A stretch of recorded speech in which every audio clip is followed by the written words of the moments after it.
need your full attention. We're going to go ahead and begin a discussion on the Vietnam War. Ho Chi Minh is leader of North Vietnam. He represented communist ideals, therefore a threat. He made attempts at unifying all of Vietnam as a communist nation. Now, one second. Now, as a communist nation, we have an obligation to contain the communist threat as laid out by the Truman Doctrine, which, as we remember, was directed in 1947. We needed to make sure that the communist threat was contained. Take your question. I was wondering how the Hmong people are involved.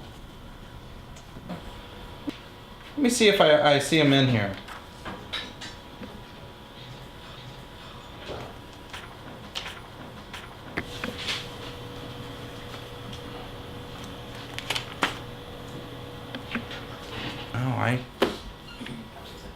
I'm sorry, guys. There's nothing I can find there. You know what I'm going to do is I'm going to find out about that and make sure that I include this into our discussion. Okay? I appreciate the question. Thank you.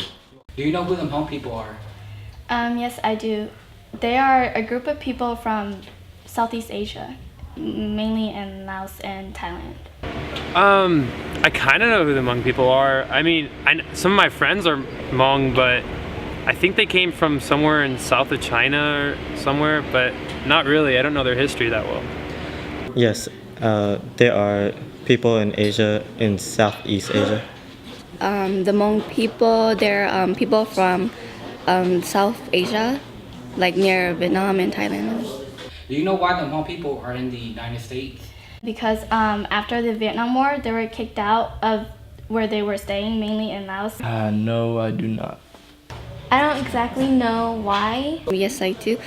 The Hmong people in the United States because something to do with in the Vietnam War. After the Vietnam War, they were refugees in Thailand. Yes, because during, I believe, the Vietnam War, they were offered a deal with the CIA. They were part of the secret war. Have your teacher taught you about the Secret War?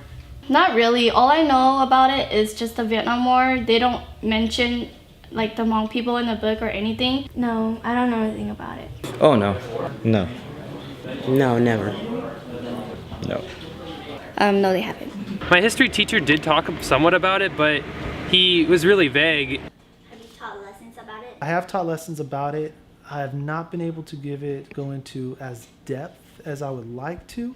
Unfortunately, just because of the way U.S. history standards are structured, one of the things is that our teachers' hands are kind of handcuffed in terms of time and what the state mandates as should be our focus.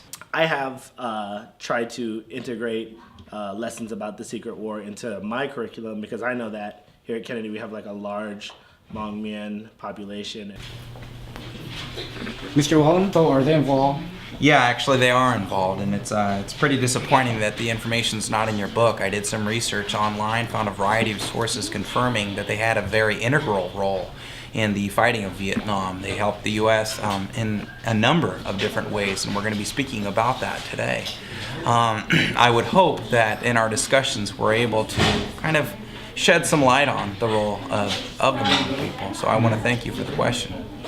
Thank you. You're welcome. I think that it's important that we make sure that we discuss the good and the bad things that our government does so that we can, as students and citizens later on, hold our government accountable for the way that it behaves in war or anything else that it's doing.